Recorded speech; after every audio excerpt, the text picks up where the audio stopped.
Hello, and welcome. I'm your night librarian. So glad you're here tonight. I hope you don't mind. I've put on some relaxing music for you. It should begin shortly, softly in the background. Let's take a moment to slow down together. There's nothing you need to do, and nowhere you need to be. Let's light up the candle.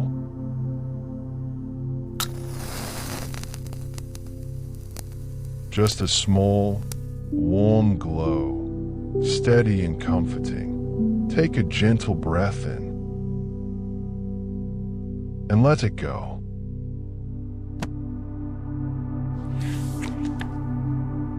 Tonight, we'll be talking about something simple, something calm, something that you can drift in and out of as you rest.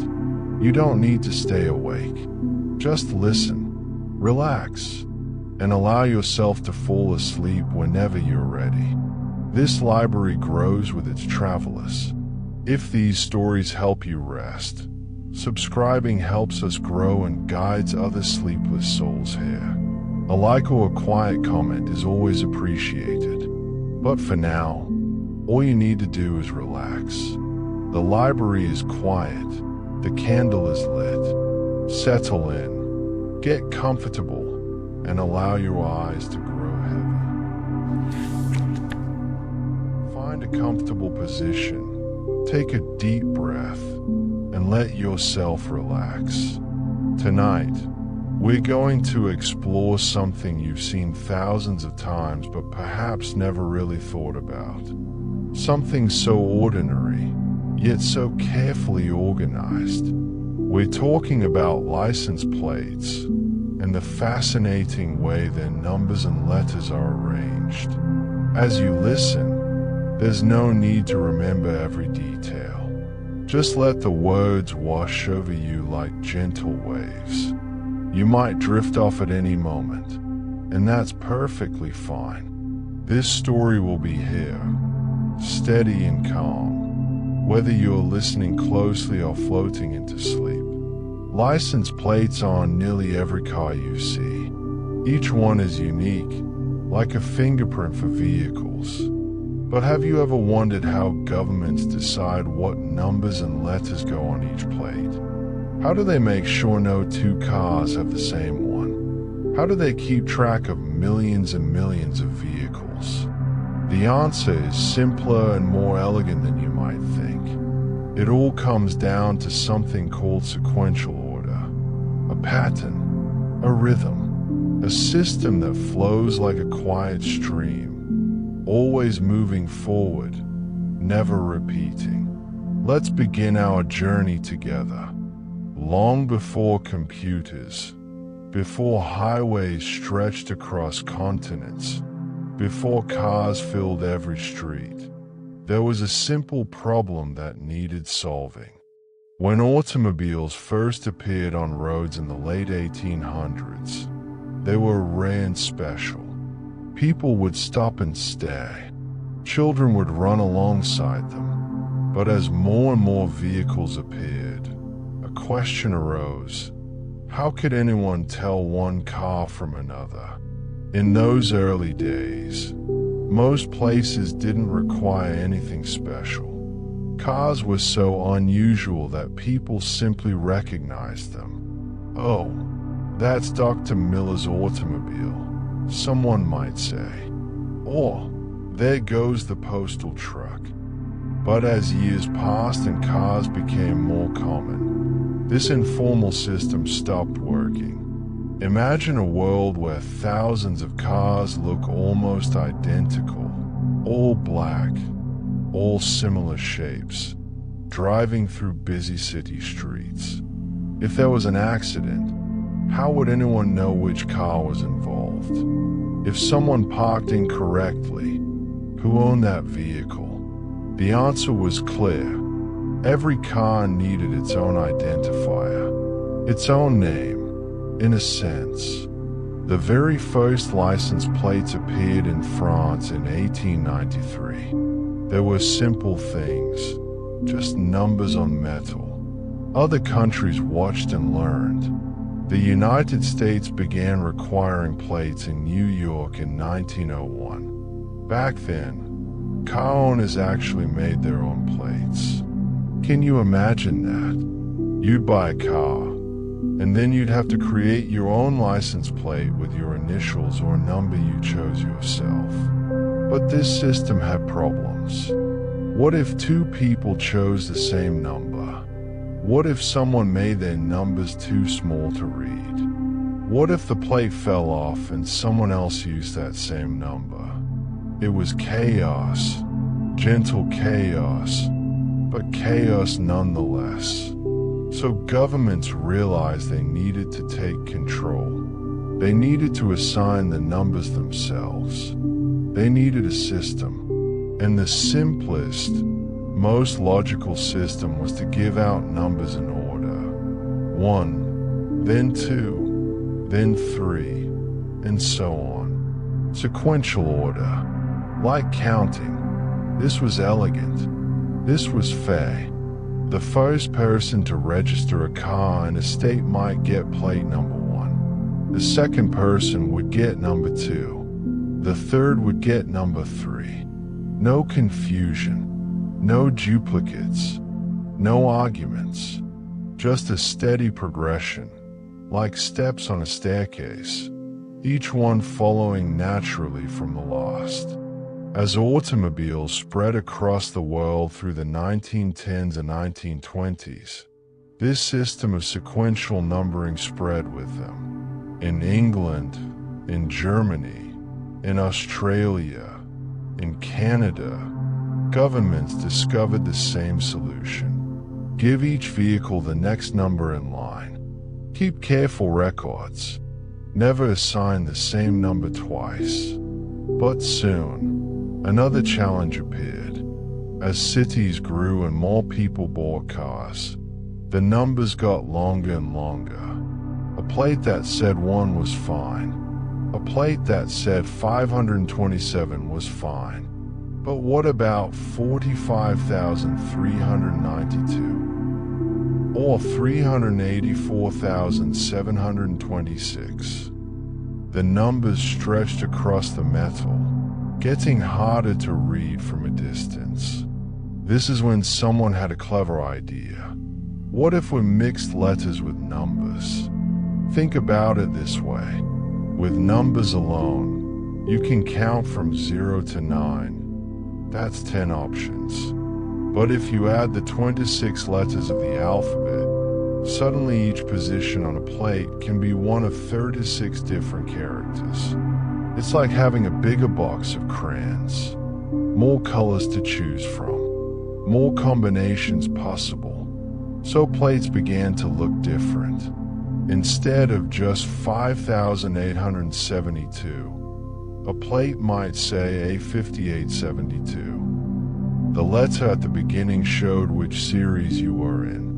When all the numbers with A were used up, the government would move to B, then C, then D, like chapters in a very, very long book. Some places did it differently. They put letters at the end. Some mixed them throughout. But the principle remained the same. Sequential order. Always moving forward. Always organized. Never random. This system was beautiful in its simplicity. A clerk at a government office would have a large ledger book. In this book, they'd write down the last plate number assigned. When someone came in to register a new vehicle, the clerk would look at the book, see what the last number was, and assign the next one in sequence. Then they'd write that new number in the book. Simple, reliable, methodical. There was something almost meditative about this process.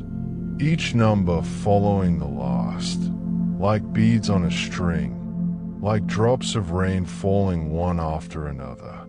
No number more important than any other. No special treatment. Just order. Just sequence. Just the peaceful progression from one to the next. As you imagine this, Picture a long line of cars, each with its plate, each number slightly higher than the one before.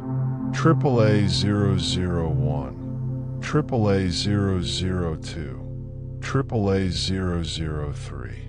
Like a gentle count, like breathing in and out, like the steady tick of a clock. Predictable, calming, orderly. Different places develop different patterns, but the core idea never changed. In some regions, they'd use 3 letters and 3 numbers. In others, 3 numbers and 3 letters. Some use 2 and 4. Some use different combinations depending on what type of vehicle it was. A truck might have one pattern, a motorcycle another, a bus yet another, but always, within each category, the assignment moved forward. Always sequential, always in order, like a river that only flows one direction, like pages in a book that you turn from front to back, never backward, always forward. This system meant that if you saw a license plate, you could often guess roughly when that car was registered. Plates with lower numbers were older. Plates with higher numbers were newer. The plate itself became a kind of timeline, a record of when that vehicle joined the millions of others on the road. And so the foundation was laid. The dawn of the identifier had arrived. A system so simple that it barely needed explanation, yet so effective that it would last for more than a century. Sequential order, the next number in line, the next letter in sequence, steady as sunrise, reliable as the turning of seasons, calm as the counting of breaths as you drift towards sleep. Now that we understand how the numbers and letters are chosen, let's explore something equally soothing: how license plates are actually made. The materials, the machines, the careful process that turns sheets of metal into the plates you see on every car. Close your eyes for a moment and imagine a factory, not a loud, chaotic place, but a space of steady rhythms. Machines working in patterns, materials moving through stations, everything organized, everything purposeful. License plates begin their life as aluminum. Aluminum is a metal, light and strong, that doesn't rust easily. It's the same material used in soda cans and airplane parts. The aluminum arrives at the factory in large sheets, flat and smooth, like enormous pieces of silver paper. These sheets are carefully measured. In most places, a license plate is exactly 12 inches wide and 6 inches tall. The sheets are cut to these precise dimensions. The cutting happens with specialized machines. The blade comes down, smooth and exact, slicing through the metal. There's a rhythm to it. Cut, lift, move. Cut, lift, move. Each blank plate identical to the last. Stacks of them accumulating, ready for the next step. But the plates aren't smooth yet. The edges from cutting can be sharp.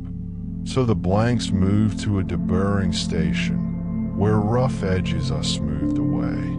The metal is tumbled or brushed until every edge is safe to touch. This takes time, patience, care.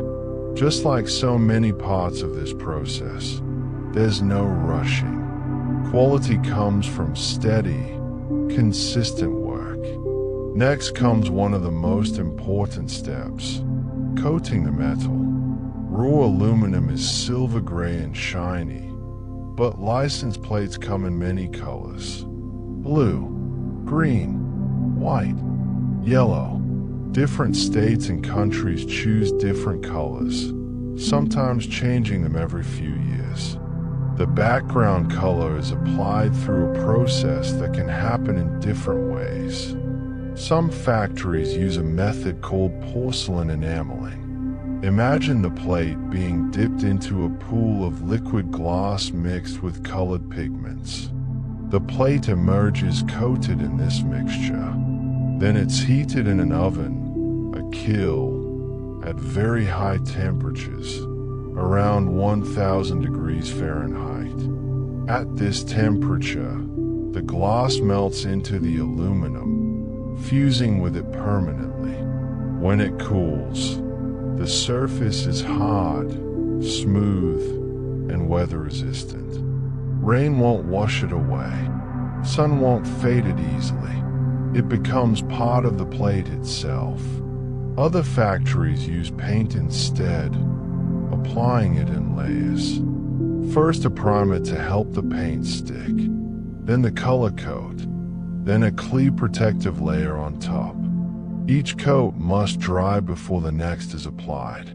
The plates move slowly through the factory, spending time in drying rooms where warm air circulates around them. There's no hurrying this process. The paint needs time to cure, to harden, to become durable. While the plates are drying, somewhere else in the facility, another process is happening. The numbers and letters that will go on each plate are being prepared. In older times, these characters were made from separate pieces of metal that would be riveted or welded onto the plate. But most modern plates use a different method: embossing. Embossing means pressing the numbers and letters up from the background, creating raised characters that stand out from the surface. Imagine pressing your hand into clay. The impression you leave is recessed. But if you push from the other side, your handprint would stick up instead. That's embossing. To emboss a license plate, factories use powerful stamping machines. These machines have dies, which are metal molds with the numbers and letters carved into them as mirror images. The die is like a stamp. The coated aluminum plate is positioned beneath it. Then, with tremendous force, the die presses down onto the plate. The pressure is enormous, sometimes hundreds of tons. But it happens smoothly, controlled by hydraulics, the same technology that helps heavy machinery move with precision. The metal of the plate flows upward around the die, forming the raised characters. When the die lifts away, the numbers and letters remain, standing up from the surface. This happens in a single moment, but that moment is the culmination of careful positioning and exact timing. The plate must be perfectly aligned. The die must come down straight. Too much force could crack the plate. Too little might not form clear characters. The machine operators monitor this constantly, watching, adjusting, maintaining the rhythm. After embossing, the raised numbers and letters need to be made visible. Often they are a different color from the background. This is achieved by applying paint or reflective material to just the raised portions. One common method uses a large roller covered in paint.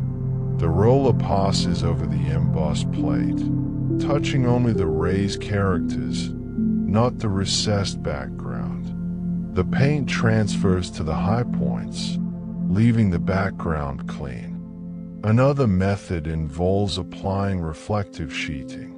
This is special material, similar to what's used on road signs and safety vests, that shines brightly when light hits it. This helps license plates show up clearly in headlights at night. The reflective material is cut to size and applied to the plate. Then the embossing happens through it. or the embossing happens first and reflective ink is applied to the raised areas. Different manufacturers use different techniques, but the goal is the same: visibility, clarity, making sure the plate can be read easily, day or night. Throughout this entire process, quality control is essential. Workers inspect plates at multiple stages. They check that the color is even. They verify that characters are crisp and clear. They make sure there are no dents or scratches. Any plate that doesn't meet standards is set aside for recycling. The aluminum will be melted down and made into new blanks. Nothing is wasted. In some facilities, the manufacturing happens in a continuous flow. Blank plates enter at one end of the factory and finished plates emerge at the other, moving through each station like a gentle river. In other places, the work happens in batches. 1,000 plates are cut, then those 1,000 are coated, then embossed, then painted, each step completed before moving to the next. There's something deeply satisfying about this process.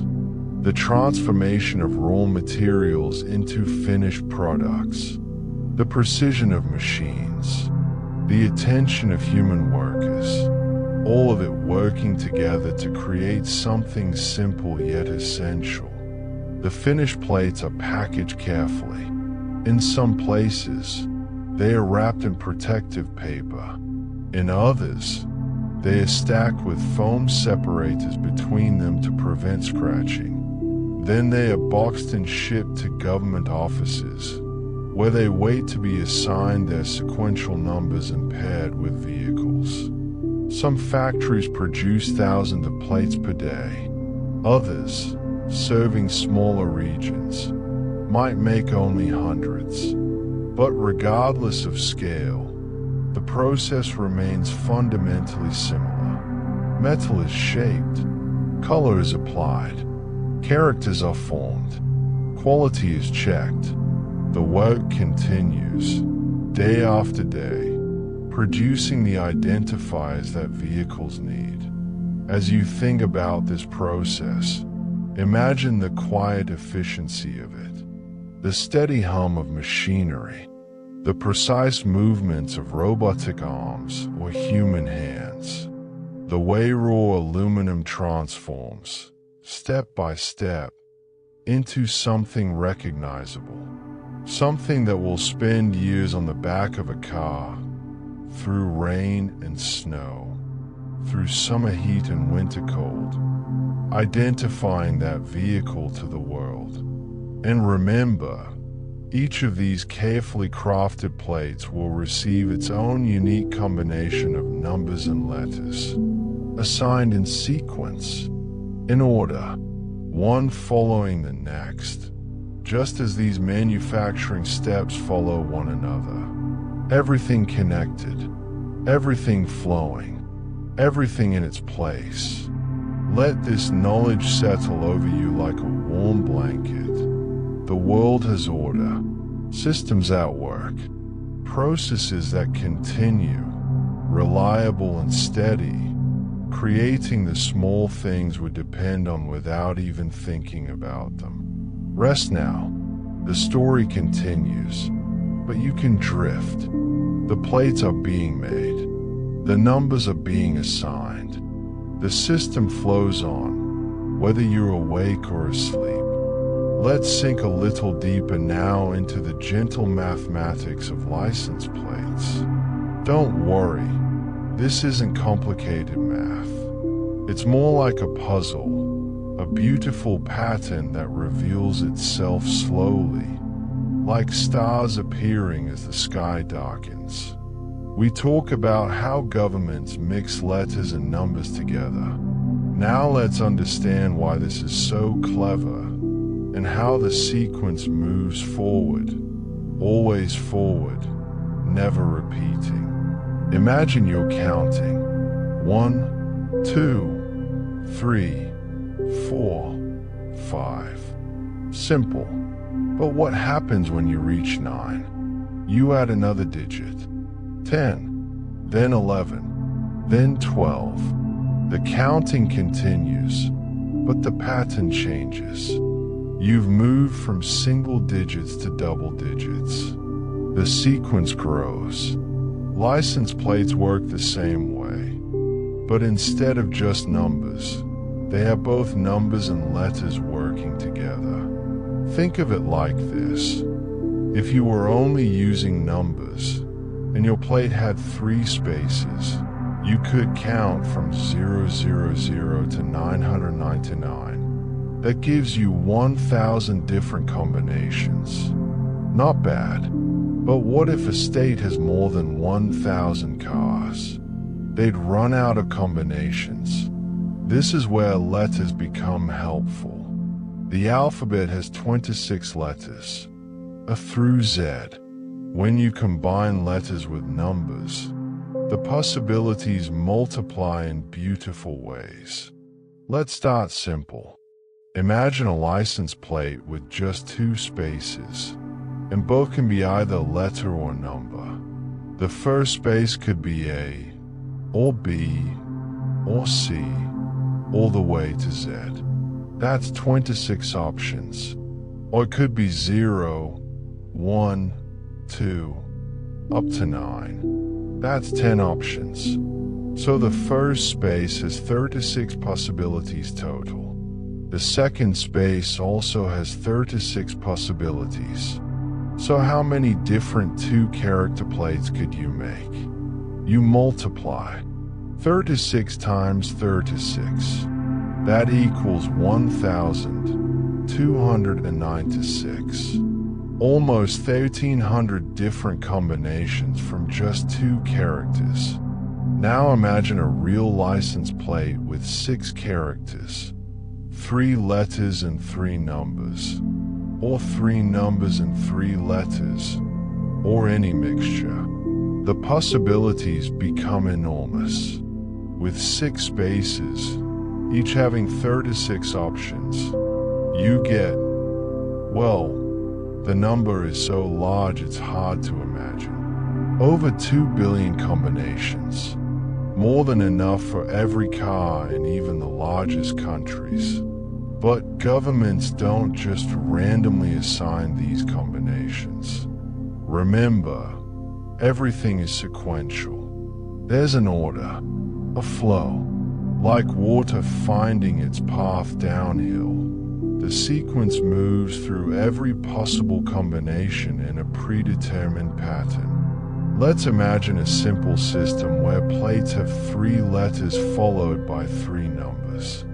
The very first plate might be AAA000. The next would be AAA001. Then AAA002. The numbers count up, just like you learned in kindergarten.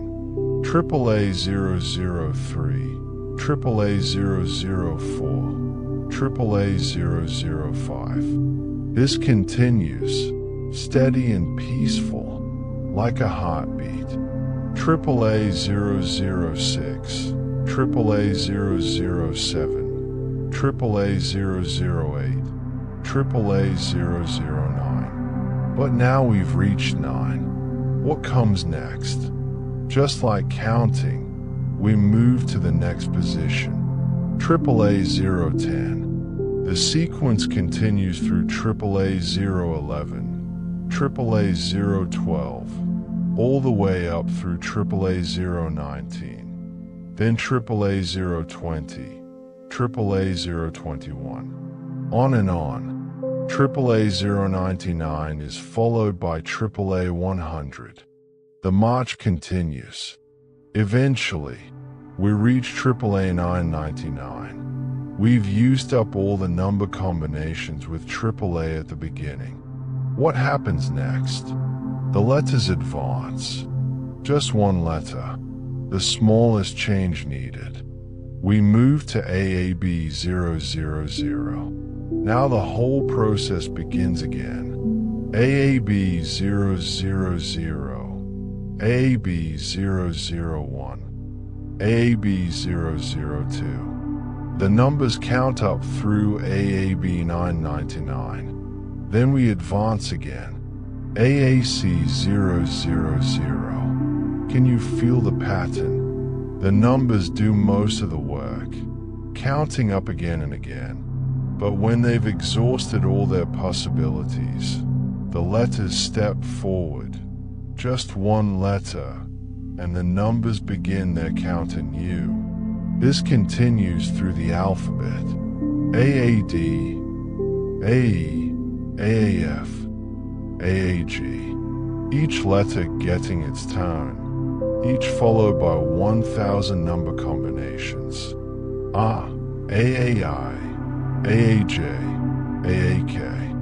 The rhythm is constant, predictable, soothing in its reliability. When we reach AAZ999, the next change happens. The middle letter advances. We move to ABA000. Now the whole cycle begins again, but with B in the middle. ABA000 through ABZ999. Then ACA000 through ACZ999. It's like a clock, but with 3 hands. The rightmost numbers turn fastest, cycling through 000 to 999 again and again. The middle letter turns more slowly, advancing each time the numbers complete their cycle. And the first letter turns slowest of all, advancing only when the middle letter has gone through its entire alphabet. Picture it like a gentle water wheel, or gears turning within gears. The small gear spins quickly. The medium gear turns more slowly. The large gear barely seems to move at all. But together, they create a system that never jams, never repeats, always progresses. Different regions organize this differently. Some put the numbers first, then the letters. So you'd have 000 AAA, then 001 AAA, then 002 AAA. The principle remains the same. The fastest changing characters on one side, the slowest on the other. Some places alternate letters and numbers, like a 1B2C3. When the 3 reaches 9, it resets to 0 and the C advances to D. When C reaches Z, it resets to A and the 2 advances to 3. When the 2 reaches 9, the B advances. When the B reaches Z, the 1 advances. On and on. Layer within layer. Pattern within pattern. There's something almost musical about this. Like a melody where certain notes repeat while others change slowly beneath them. Or like waves on a beach, where small ripples come quickly but the tide rises slowly over hours. The beauty of this system is that it's automatic. Once you establish the pattern, the sequence follows itself.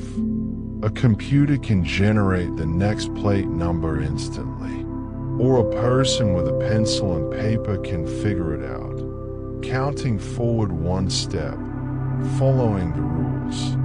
Some jurisdictions add special touches to their sequences.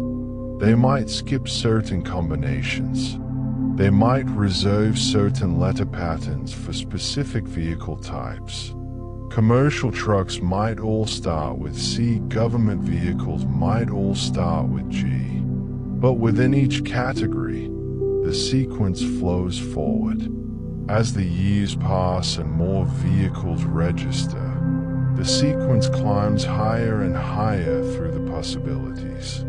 Early plates in a system might be AAA001, AAA002. Years later, the region might be issuing plates like MNP847, The numbers tell a story of time passing, of growth, of the steady addition of vehicles to the roads. In some places, when they've worked through a significant portion of the possible combinations, they redesign their plates. New colors, new layouts, and the sequence starts over, back at the beginning, but with a fresh look. The old plates remain valid, but new registrations get the new design, starting again from the first combinations. Think of how many license plates exist in the world right now. Millions upon millions. Each one unique. Each one assigned in sequence. No two exactly alike in the same jurisdiction.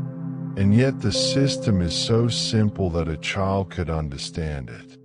Count forward. When you reach the end of one set, move to the next letter. Repeat. This is the elegance of sequential systems. They don't need complicated computers, though computers make them faster. They don't need complex rules, though rules can be added for special cases. At their heart, they are just counting, just progression, just the next number in line. As you rest, imagine all those plates, all those combinations, like leaves on trees, each one slightly different, each one part of a larger pattern. From AAA 000 to ZZZ 999, and every combination in between. Millions of possibilities, waiting their turn. Each one eventually assigned to a vehicle, each one becoming part of the endless sequence. The numbers move forward, the letters advance, the system flows, orderly, peaceful, inevitable, like the turning of the earth, like the progression of seasons, like the counting of your own quiet breaths. Everything in sequence, everything in order, everything exactly as it should be. Now we come to an interesting wrinkle in our orderly system, a place where human judgment enters the mechanical sequence. Not all combinations of letters and numbers are allowed on license plates. Some are deliberately skipped. Some are forbidden. Let's explore why, gently and calmly. Remember how we said the sequence moves forward automatically, each combination following the last. This is mostly true, but imagine the computer or the clock reaching a certain combination and pausing, checking a list, then skipping ahead to the next allowable combination. This happens more often than you might think. Why would a government skip certain combinations? The reasons are thoughtful and considerate, designed to avoid causing offense or confusion. Some combinations form words, not intentionally, but by accident. When you have three letters together, they might spell something. If a license plate system reaches the combination bad, OHAM, or PIG, these might seem harmless.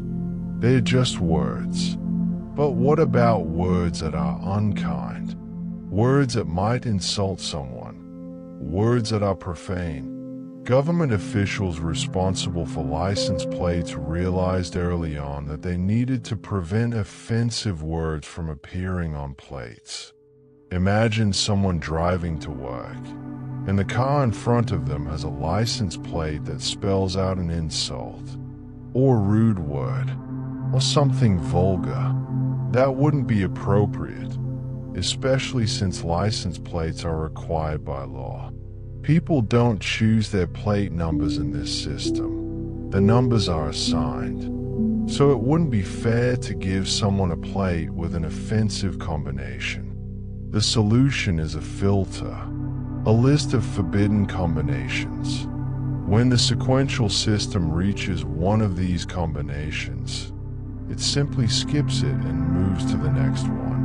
So if the forbidden list includes the combination bad, the sequence might go from BAC999 directly to BAE000, skipping over all 1,000 bad combinations entirely. Different regions have different lists of forbidden words.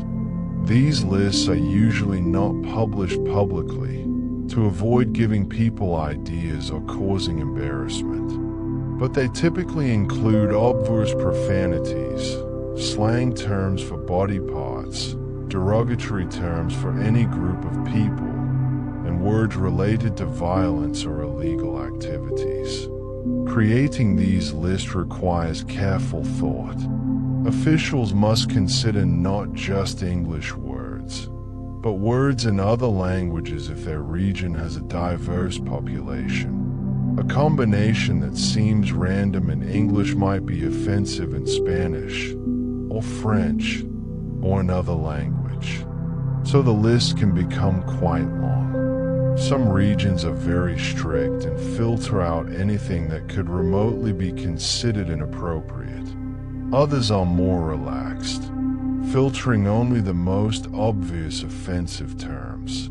But the goal is always the same: to maintain dignity and respect in a system that everyone must participate in. Beyond offensive words, there are other combinations that get filtered for different reasons.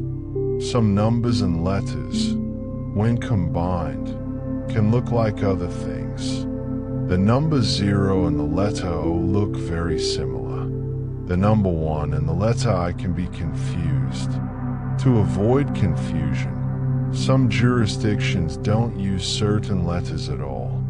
They might eliminate I, O, and Q from their system entirely, using only the remaining 23 letters. This makes sense when you think about it. If a police officer is trying to write down a license plate number quickly, or if a witness is trying to remember a plate after an accident, confusion between similar-looking characters could cause problems. By eliminating ambiguous letters, the system becomes clearer. Some regions also avoid combinations that might be confused with special designations.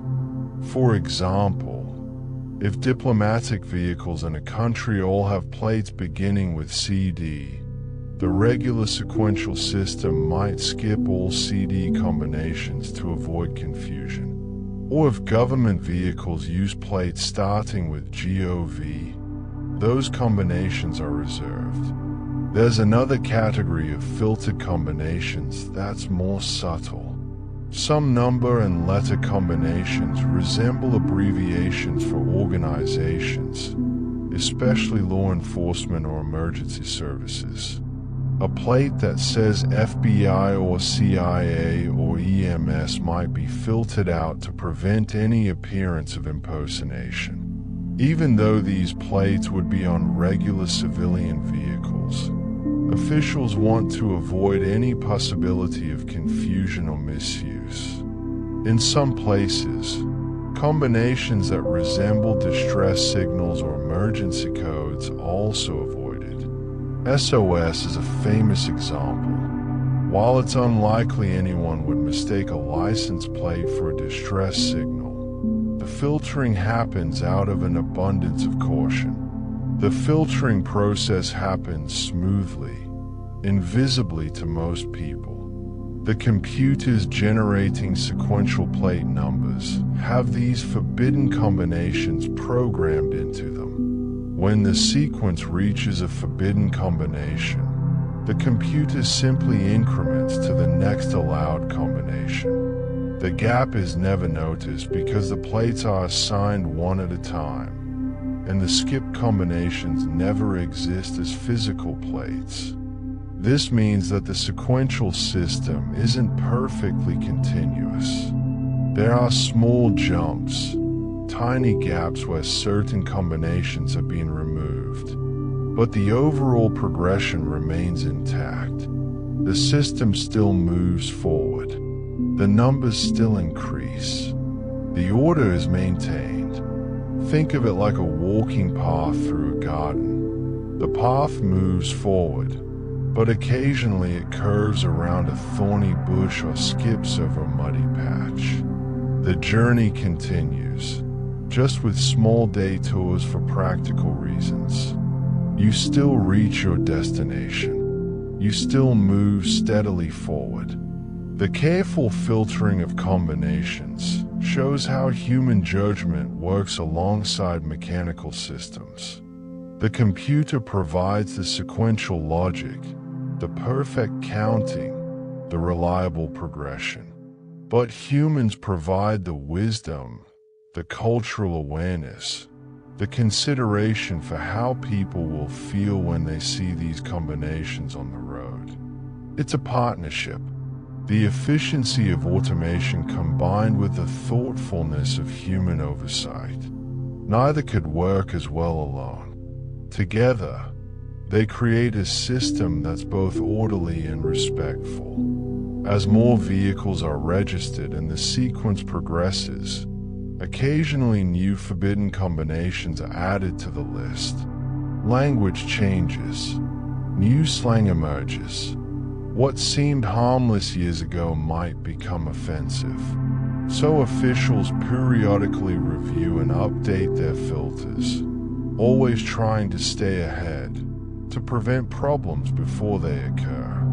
This ongoing vigilance is part of the quiet work of government administration. Most people never think about it. They receive their license plate, install it on their vehicle, and go about their lives. They don't know that their particular combination was checked against thousands of forbidden sequences. They don't realize that some combinations they'll never see, because those combinations will never be issued. And that's exactly how it should be. The best systems work invisibly. They solve problems before people encounter them. They maintain order without calling attention to themselves. So the sequence continues, filtered and refined, moving forward through the allowed combinations. Each plate clean, appropriate, and unique. The forbidden sequences remain in the background, like guardrails on a mountain road, preventing any accidental veering into uncomfortable territory. Rest in this knowledge. The system is careful. The system is considerate. The sequence flows, guided by both logic and judgment, creating identifiers that serve their purpose with dignity and respect. The numbers advance. The letters progress. The filters work silently, and the endless sequence of license plates continues, one after another, into the future. As we drift deeper into our journey, let's turn to something you've probably noticed but never really considered.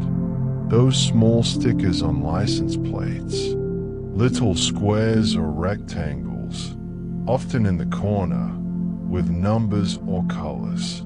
They are part of the system too, working quietly alongside the permanent numbers and letters. These stickers serve a simple but important purpose. They show that the vehicle's registration is current, that the owner has paid their fees, that the car is legally allowed to be on the road. Without these stickers, the permanent metal plate would tell only part of the story. Imagine if license plates were issued once and never checked again. A car registered in 1995 would have the same plate in 2025, with no way to tell if the owner had kept up with their legal requirements. The stickers solve this problem elegantly. Every year, or every 2 years depending on the region, vehicle owners must renew their registration. They prove their car is insured. They pay their registration fee. They confirm their address is current. In return, they receive a small sticker with the new expiration date. The sticker is designed to be tamper-resistant. It's made of special material that tears if someone tries to remove it. This prevents people from stealing stickers from other cars. The adhesive is strong, meant to withstand years of weather. Rain, snow, sun, wind. The sticker must endure it all. The sticker typically displays the year and month when the registration expires. Some show just the year, others show both month and year. The numbers are clear and bold, readable from several feet away. This allows police officers to see at a glance whether a vehicle's registration is current. Colors play an important role in the sticker system. Many jurisdictions use a different color for each year. One year might be blue, the next year green, then yellow, then red. The colors cycle through a pattern, often repeating every 5 or 7 years. Why colors?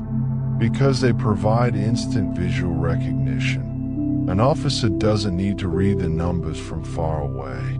They can simply see the color and know immediately whether the registration is current. If this year's color is green, and they see a car with a blue sticker, they know that registration is expired. The color system creates a gentle rhythm across the years. Imagine driving down a highway, glancing at the cars around you. If you knew the color code, you could tell which cars have current registration just by color. It's like a subtle signal, a quiet communication happening all around you. The stickers must be placed in a specific location on the plate, usually a corner. Upper right is common. Some places use the lower left. The consistency matters because it helps officers know exactly where to look. In the quick pace of traffic, these small details make the system work. Applying a new sticker is a small ritual that millions of people perform each year. Remove the backing paper. Carefully position the sticker over the old one. Press firmly to ensure it adheres. Some people take great care, making sure the sticker is perfectly aligned. Others are more casual, pressing it on quickly. Either way, once applied, that sticker marks another year of legal driving. In some regions, the stickers stack up year after year. You can see the layers, a timeline of registrations. The current year on top, then last year beneath it, and the year before that below. Like rings in a tree, showing the passage of time. Eventually, the stack might grow thick enough that people peel off the oldest layers to make room for new ones. Other places design their stickers to cover the previous year completely. Each new sticker is the same size and shape as the plate's designated sticker area. When you apply the new one, it conceals the old one entirely. No buildup, no layering, just a clean replacement. The arrival of registration renewal notices and stickers follows its own quiet rhythm. Different vehicles have different renewal dates, often based on when they were first registered or the owner's birth month. This spreads the administrative work throughout the year. In any given month, a certain percentage of a region's vehicles come up for renewal. Think about it like birthdays. Everyone has one, but they're distributed across the calendar. January renewals happen in January. July renewals in July. The system breathes in and out throughout the year, rather than everything happening at once. When renewals come due, government offices send notices to vehicle owners. These notices explain what's needed: proof of insurance, payment of fees, perhaps an emissions test in some areas. The owner gathers these documents, submits them, and receives their new sticker in return, sometimes by mail, sometimes in person at a government office. The sticker itself is small, but it represents something larger. It shows participation in the system. It demonstrates that the vehicle owner is fulfilling their responsibilities. It connects that individual car and driver to the broader network of rules and requirements that make roads safe and organized. For law enforcement, these stickers are valuable tools. An expired registration sticker gives officers a legal reason to pull over a vehicle. Often this leads to discovering other issues: expired insurance, outstanding warrants, vehicle safety problems. The small sticker becomes a gateway to broader enforcement. But for most people, most of the time, the sticker is barely noticed. It sits on the plate, doing its job quietly, proving validity, showing currency, marking time. Some regions have moved beyond physical stickers. Modern technology allows electronic validation. Police vehicles equipped with special cameras can scan license plates automatically and check them against a database in real time. No need to read a sticker. The computer knows instantly whether the registration is current. This represents a shift from visible validation to invisible validation. The information still exists, but it's stored in databases rather than displayed on metal and adhesive. The system becomes more efficient, less vulnerable to fraud. But something is lost too: that visual marker, that physical proof, that small ritual of placing the New Year's sticker. For now, most places still use stickers. They are reliable, simple, and work even when computers are offline or cameras malfunction. They are a backup system, a tangible reminder, a small piece of the larger puzzle. As you think about these stickers, consider how many there must be in the world. Millions of vehicles, each with its small sticker, different colors, different years, different months, all working together in a vast, distributed system of validation. No central control needed, just small stickers doing their simple job on cars everywhere. The rhythm of renewal continues. Year after year, new stickers are printed, mailed, applied. Old stickers fade and peel beneath new layers. The cycle turns, steady as seasons, reliable as tides. And somewhere, right now, someone is carefully pressing a new sticker onto their license plate. Another year validated, another cycle complete. The system flows on, quiet and constant, like a gentle stream that never stops moving forward. Rest in this rhythm, the renewal and validation, the small stickers proving great things, the ongoing cycle of confirmation and continuation. Everything in order, everything current, everything exactly as it should be. Year after year, sticker after sticker, into the peaceful future. Let's take a gentle journey around the world. Let's see how different places approach the same problem, identifying vehicles, and notice both the similarities and the beautiful variations. If you were to travel across Europe, you'd notice something interesting about license plates. They look similar from country to country, not identical, but related, like siblings rather than strangers. This isn't an accident. It's the result of agreement and cooperation among nations. European license plates, often called Europlates, share certain characteristics. They are wider than they are tall. Most measure about 20 inches wide and 4.5 inches tall. The proportions are standardized across the European Union. On the left side of a Europlate, there's usually a blue section. This area contains the flag of the European Union, a circle of yellow stars, and a country code. D for Deutschland, which is Germany, F for France, E for España, which is Spain, IT for Italy. This small blue strip instantly tells you which country the vehicle is from. The rest of the plate contains the registration number. The format varies by country. Germany might use a system with a city code, letters, and numbers.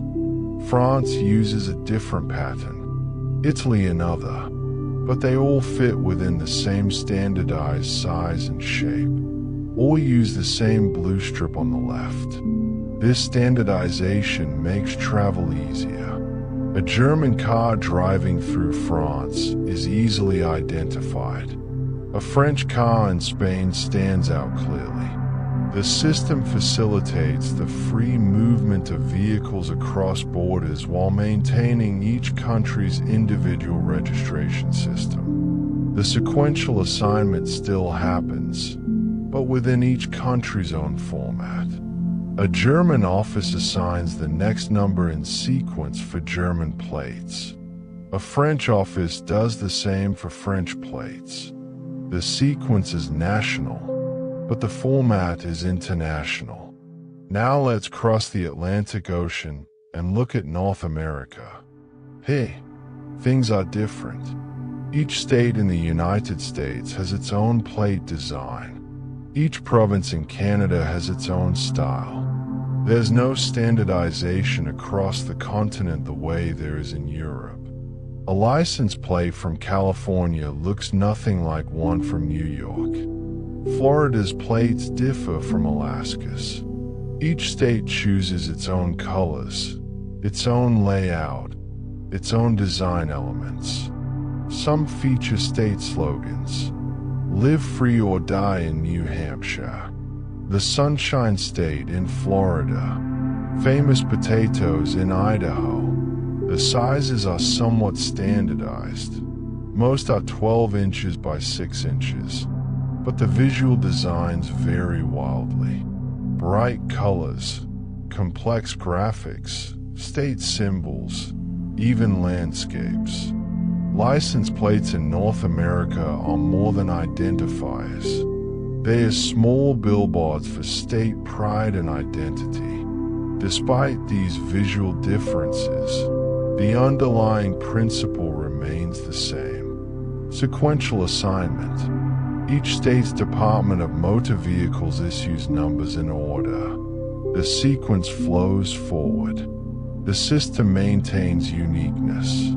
Both approaches, European standardization and North American variety, work effectively.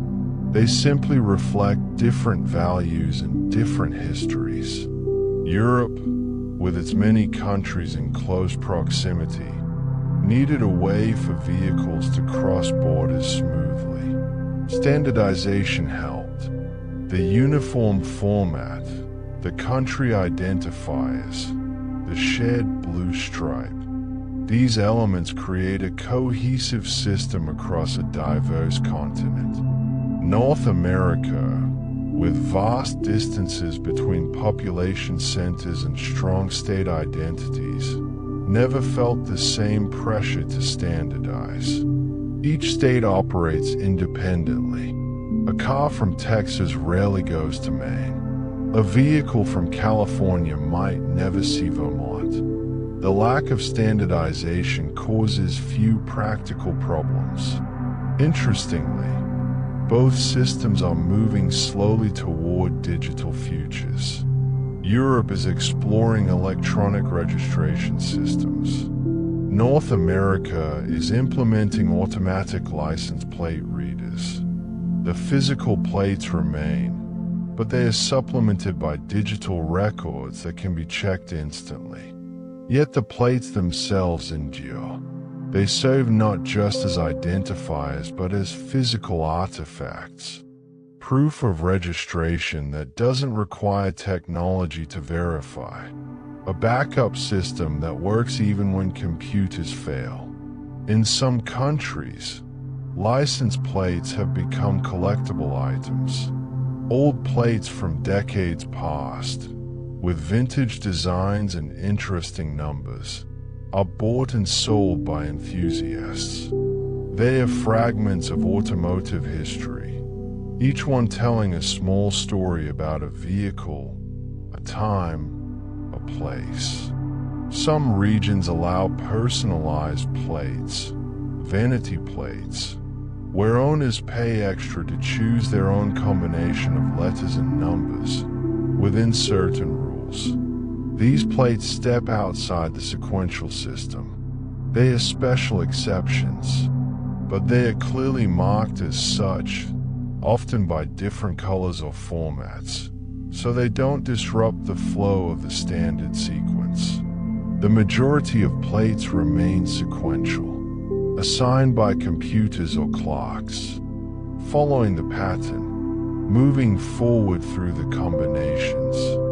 Whether in Germany or Georgia, in France or Florida, in Spain or Saskatchewan, the core system persists. As you rest now, imagine all the license plates in the world, hundreds of millions of them, on cars and trucks and motorcycles and buses, in cities and small towns, on highways and quiet rural roads, each one unique, each one part of a system, some mounted on vehicles driving through European villages, with the blue EU stripe catching the afternoon light, others on American pickup trucks crossing wide western plains, state slogans proudly displayed, others on compact cars in Japanese cities, with their distinctive white plates for private vehicles and yellow for commercial.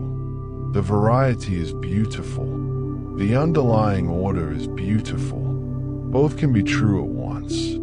Different nations, different approaches, but the same fundamental idea. Assign each vehicle a unique identifier. Do it systematically. Keep careful records. Make the system reliable and fair. Whether standardized across borders or vary by region, whether colorful or plain, whether using Latin letters or other scripts, the principle holds true. Sequential assignment, orderly progression, no duplicates, no chaos, just steady, reliable identification of vehicles, one after another, each taking its place in the long, long line. As our journey ends, let yourself feel the quiet satisfaction of systems that work, of problems solved through careful thought, of order emerging from simple rules applied consistently. The license plates are out there now, in the dark and in the light, on parked cars and moving vehicles. Their numbers progress. Their sequences continue. The systems operate day and night, season after season, year after year, and you can rest now, knowing that somewhere a new plate is being assigned, the next number in sequence, the next vehicle joining the millions already registered, the pattern continuing, inevitable and peaceful, like waves on a shore, like stars in their courses, like the quiet, steady rhythm of your own breathing as you drift into sleep. Everything in order, everything in sequence, everything exactly as it should be. Rest now. The story is complete. The system continues, and you can let go, peaceful and calm, carried into sleep by the gentle knowledge of order.